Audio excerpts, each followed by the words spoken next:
Je pense que là, il y a un format idéal avec des pilotes amateurs et un peu plus expérimentés. Un mélange qui visiblement réunit beaucoup de concurrents. Il y a un vrai plateau, près d'une quarantaine de voitures, alors issues de pas mal de catégories, mais c'est ce qui nous intéresse, hein, c'est de faire la course avec beaucoup de voitures pour justement que le caractère de l'endurance revienne et qu'il y ait pas mal de dépassements et de stratégies pendant la course. On se connaît un petit peu avec Jérôme, parce que j'ai fait mes premiers tours de voiture avec lui, donc voilà, c'est une récréation pour moi aussi. Il n'y a pas de pression, quoi. Je ne suis pas avec un pilote qui va m'engueuler ou autre, puis moi je ne vais pas l'engueuler non plus, donc ça va bien. J'ai commencé à rouler il y a une dizaine d'années, donc forcément c'était pour le plaisir, hein.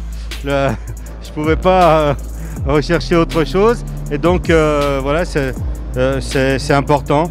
Et puis que c'est quand même rare de rouler aussi tard dans l'année, donc ça fait une autre ambiance en fait. Si on parle des GT3, c'est des voitures qui restent encore assez onéreuses à faire rouler, et 4 heures à 2 ou 3 pilotes avec pas mal d'essais avant. Je pense que chacun y trouve son compte, donc c'est un format qui convient bien. On est sur un circuit qui est sève, puis l'ambiance, tout c'est sympa. Bah, ici c'est plus décontracté, donc pour moi c'est mieux. Puis finalement plus décontracté, bah, ça va plus vite, quoi, parce qu'il y a moins de pression. Alors là où on a été surpris, c'est qu'au niveau image, je vois qu'il y a des efforts vraiment qui ont été faits.